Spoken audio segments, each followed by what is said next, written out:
اندرون سندھ میں Peoples party کا مقابلہ اگر کوئی واحد سیاسی جماعت کر رہی ہے اور اس مرتبہ بھی 10 سے زائد نشستوں پر 40 میں سے جنہوں نے کامیابی حاصل کی وہ پاکستان تحریک انصاف ہے، جن میں حیدرآباد، سکھر اور دیگر شہری علاقوں کی نشستیں شامل ہیں۔ کراچی کی 21 نشستوں میں پاکستان تحریک انصاف نے 17 نشستیں حاصل کی تھیں اور ایم کیو ایم دوسرے نمبر پر وہاں پر موجود ہے۔ اگر بات کی جائے خیبر پختونخوا کی تو کوئی مقابل نہیں، دور دور تک 45 میں سے 40 کے قریب نشستیں، 45 کا جو شیئر ہے قومی اسمبلی کا، 40 کے قریب نشستیں پاکستان تحریک انصاف نے حاصل کر لی تھیں۔ 16 نشستیں بلوچستان کی ہیں، وہاں پر مینڈیٹ کیسے تقسیم کیا جاتا ہے، پیچھے طاقتور حلقے ہوتے ہیں، زرداری اور مولانا فضل الرحمان سے کیا کام لیا جاتا ہے، قوم پرست جماعتوں سے کیا کام لیا جاتا ہے، آپ کو اچھی طرح سے اندازہ ہے۔ اسلام آباد کی 3 نشستیں بچ گئیں باقی، اور جناب ان تینوں پر پاکستان تحریک انصاف کو کامیابی حاصل ہوئی۔ اب ان تمام تر چیزوں کو کیسے 27ویں آئینی ترمیم کے اندر عمران خان اور پاکستان تحریک انصاف کا راستہ روکنے کے لیے استعمال کیا جائے گا، جس کے لیے مخصوص نشستوں کا فیصلہ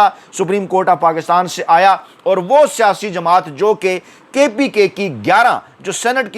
کی نشستیں ہیں ان میں سے 9 نشستیں بآسانی حاصل کر سکتی تھی۔ جی ہاں، پاکستان تحریک انصاف اگر آئین اور قانون کے مطابق الیکشن ہو، مخصوص نشستیں اپنے اقداروں کو ملیں، تو پاکستان تحریک انصاف 11 میں سے 9 نشستیں بڑی آسانی کے ساتھ حاصل کر کے اپنا شیئر سینٹ کے اندر بھی مضبوط کر سکتی تھی، کے پی کی نمائندگی بھی آ سکتی تھی، اور آگے چل کر پھر کیا ہوتا کہ جناب 2 نشستیں صرف اپوزیشن کو ملتی۔ لیکن یہ جو مخصوص نشستوں کا فیصلہ آیا، اس نے اس بات کے اوپر مجبور کر دیا کہ اب باتیں کی جا رہی ہیں کہ علی امین گنڈا پور صاحب پاور شیئرنگ فارمولے پر متفق ہیں کہ 11 میں سے 6 پی ٹی آئی رکھ لیتی ہے، 5 اپوزیشن رکھ لیتی ہے، اور وہاں پر بھی ان 6 نشستوں پر پاکستان تحریک انصاف کے اندر اختلافات ہیں۔ سینٹ انتخابات میں ناراض پاکستان تحریک انصاف رہنماؤں اور علی امین گنڈا پور میں مذاکرات اس وقت کی تازہ ترین اطلاعات کے مطابق دوستو ناکام ہو چکے ہیں۔ مزید نقصان جس کا ہو سکتا ہے، اور رات کو 9 بجے بھی ایک میٹنگ ہے، اور جو ناراض رہنما ہیں جن میں عرفان سلیم ہیں،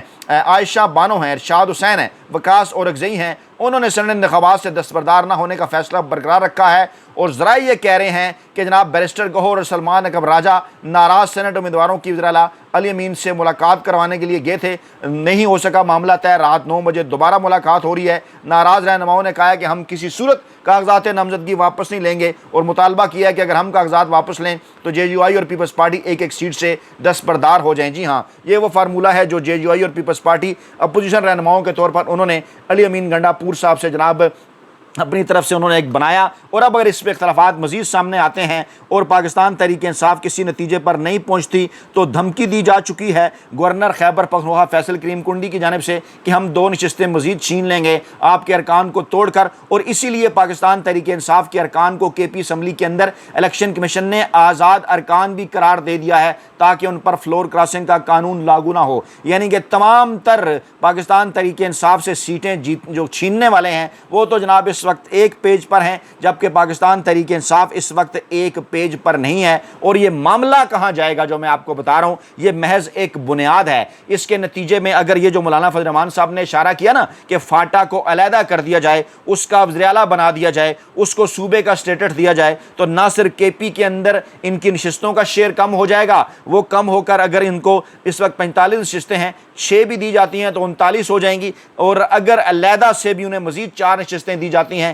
کے پی کی نشستیں کم کیے بغیر، تو فاٹا کی 10 نشستیں بن جائیں گی۔ وہاں پر طاقتور حلقے کیسے کھیلیں گے مرکز میں حکومت کے قیام کے لیے، اور بلوچستان کے اندر 16 نشستیں ہیں، ان کو بڑھا کر میں نے پچھلی ویڈیو میں آپ کو بتایا تھا کہ 20-21 کرنے کا پلان ہے 27ویں آئینی ترمیم میں۔ پنجاب اور کے پی کا شیئر کم کرنے کا پلان ہے، جہاں اس وقت پاکستان تحریک انصاف کی اکثریت ہے، اور دوسرے نمبر پر جہاں پر نون لیگ موجود ہے۔ نون لیگ کو بھی اس بات کا احساس ہو چکا کہ مستقبل میں انہیں ٹائٹ کیا جائے گا، کیونکہ نواز شریف کے اوپر بھی پاکستانی اسٹیبلشمنٹ اعتبار کرنے کو اعتماد کرنے کو تیار نہیں ہے، اس کے باوجود کہ ووٹ کو عزت دو کا نعرہ بھی عمران خان کے بغض میں نواز شریف نے کھو دیا، لولی لنگڑی حکومت بھی دے دی، اور عمران خان صاحب کے خلاف ہارنے کے باوجود انہوں نے بڑے رہنما کے طور پر جو ہے وہ انہوں نے شکست تسلیم نہیں کی، بلکہ شہباز شریف کو اور مریم نواز کو جعلی عہدوں تک بٹھایا۔ لیکن اب کیونکہ مستقبل میں ان کی پوزیشن ختم ہونے جا رہی ہے، تو اب اس احساس کے بعد وہ عمران خان صاحب سے مسلسل جو ہیں وہ رابطے کر رہے ہیں۔ رہے ہیں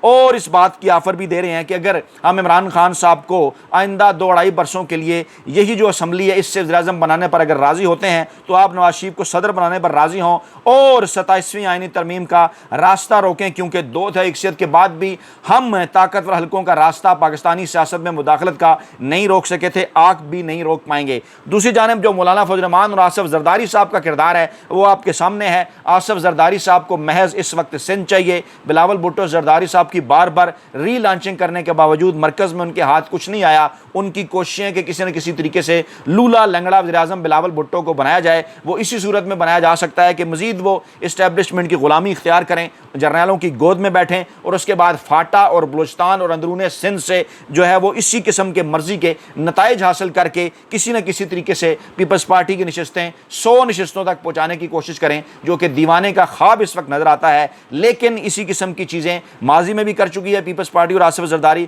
مستقبل کے اندر بھی ان کا اسی قسم کا پلان ہے کہ کسی نہ کسی طریقے سے بلاول بھٹو زرداری کو بھی کسی اہم ترین عہدے کے اوپر جو ہے پہنچایا جائے۔ مولانا فضل الرحمان صاحب ذاتی طور پر اپنے لیے صدارت کی خواہش رکھتے ہیں، اور اگر فاٹا کو زیادہ صوبہ بنا دیا جاتا ہے، وہاں کی بھی اگر سینٹ کی نشستیں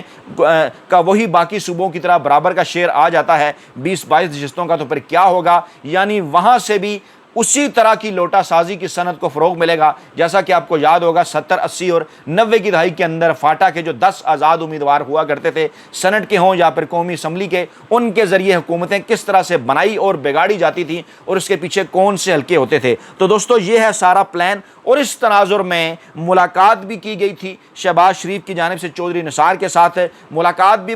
جو ہے وہ پیغام بھی پہنچایا گیا تھا نواز شریف صاحب کا کہ چودھری نثار صاحب اس حوالے سے اپنا کردار ادا کریں، عمران خان صاحب کو راضی کریں۔ ہم جناب ان کی رہائی کے لیے بھی کوششیں کرتے ہیں، لیکن آگے چل کر مستقبل میں عمران خان صاحب سے اس بات کا وعدہ لیا جائے کہ وہ نون لیگ کے ساتھ پنجاب اور کے پی کی سطح پر اور پورے ملک کی سطح پر جو ہے وہ مل کر چلیں گے۔ یہ ایک گریٹ گیم ہے، یہ ایک لمبا پلان ہے، اور بظاہر یہ آئی واش ہے جو آپ کو سینٹ خیبر پختونخوا کے الیکشن کے اندر اس وقت جو صورتحال آپ کو نظر آ رہی ہے نا جناب، وہ محض آئی واش ہے۔ کاؤنٹر موو کے طور پر کیا ہوا تھا، جب چودھری نثار سے رابطہ ہوا تو اس کے بعد پھر اس قسم کی اطلاعات بھی آئیں کہ جناب ملک ریاض کی انٹری بھی ہو رہی ہے۔ پیپلز پارٹی نے بھی ایک بار پھر پاکستان تحریک انصاف سے روابط کی کوشش کی اور کہا کہ 8 فروری 2024 کو ہم نے آپ کو جو آفر کی تھی کہ آپ ہمارے ساتھ مل کر حکومت بنا لیں، وہ آفر ابھی بھی قائم ہے۔ پاکستانی اسٹیبلشمنٹ کی جانب سے بھی اوورسیز جو شخصیات کی جانب سے دوبارہ سے عمران خان صاحب سے روابط ہونا شروع ہو گئے، قومی حکومت کا فارمولہ بھی ڈسکس کرنا شروع کر دیا گیا۔ ان تمام تر چیزوں کا محض مقصد کیا تھا کہ عمران خان صاحب جو اس وقت پاکستان کے موجودہ روایتی سیاسی مافیا کے ساتھ کسی بھی قسم کی کوئی ڈیل کرنے کے لیے تیار نہیں ہے، پاکستان کی موجودہ طاقتور اسٹیبلشمنٹ کو کسی قسم کا کوئی این آر او دینے کے لیے تیار نہیں ہے، اور بدلے میں ہو کیا رہا ہے آپ کے سامنے ہے۔ پاکستان تحریک انصاف کو تقسیم در تقسیم کرنے کی کوشش کی جا رہی ہے۔ بیرسٹر سیف جیسے کردار تو جب چاہیں وہ ملاقات کر سکتے ہیں اور پھر اس کے بعد ایک فہرست بھی دے سکتے ہیں کہ یہ امیدوار عمران خان صاحب نے دیے۔ میں آپ کے سامنے ایک ویڈیو کلپ بھی رکھتا ہوں کیونکہ لوگ پوچھ رہے ہیں کہ آخرکار ایسی کیا بات ہے کہ اس فہرست کو تسلیم کر لیا جائے کہ یہ عمران خان صاحب نے دی ہے۔ دیکھیے ذرا، صاحب کی جانب سے نام آ گئے، 2 حضرات کی خان صاحب سے ملاقات ہوئی، بیرسٹر سیف کی اور اس کے بعد جو ہمارے وکیل صاحب ہیں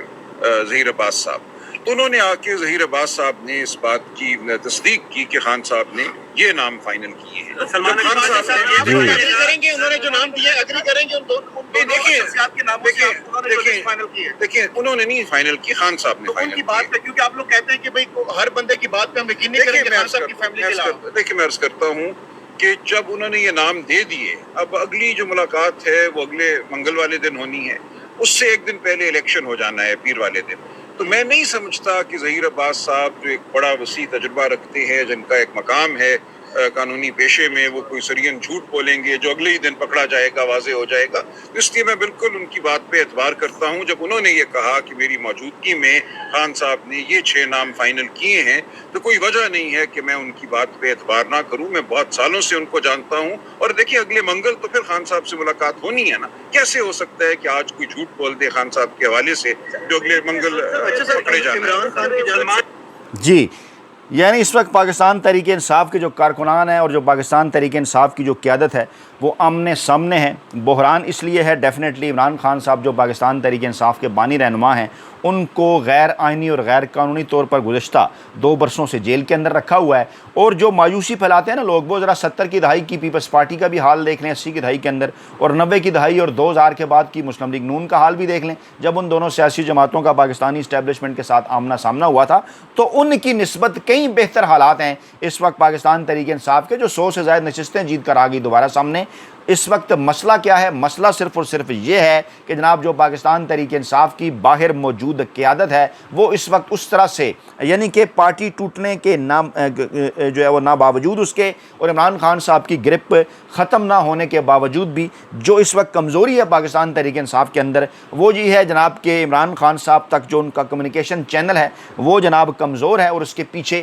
سازشیں بھی ہیں پارٹی کے اندر، اس کے پیچھے طاقتور حلقوں کی جانب سے دباؤ بھی ہے، اس کے پیچھے خوف کی فضا بھی ہے، اس کے پیچھے دیگر معاملات بھی ہیں، اور پاکستان تحریک انصاف کو جلد از جلد ان تمام تر چیزوں سے نکل کر ایک 1 پوائنٹ ایجنڈے کے اوپر آنا ہوگا، جو کہ ڈیفینیٹلی عمران خان صاحب کی رہائی تو ہے ہی، مستقبل کا جو سیاسی نظام آگے جا کر 2027 کے بعد بننے جا رہا ہے اس کے اوپر فوکس کرنا ہوگا، اور دیکھنا ہوگا کہ اس وقت مولانا فضل الرحمان کا، آصف زرداری کا اور نواز شریف کا کیا کردار ہے 27ویں آئینی ترمیم کے حوالے سے، اور پاکستان تحریک انصاف اس وقت کہاں کھڑی ہے، کس طرح سے اپنے موقف کو زیادہ بہتر اور واضح انداز میں پاکستانی عوام کے سامنے وہ رکھ سکتی ہے، اور مستقبل کے کسی بھی سیاسی ماحول کے اندر بڑا سیاسی سپیس حاصل کر سکتی ہے۔ اپنا بہت خیال رکھیے گا، دعاؤں میں یاد رکھیے گا۔ فیڈ بیک آپ کا از حد ضروری ہے، ایک ڈیفرنٹ اینگل میں نے آپ کے سامنے رکھا ہے، تو فیڈ بیک اپنا ضرور دیجیے گا۔ نئی ویڈیو کے ساتھ جلد حاضر ہوں گے، اللہ نے کے بعد۔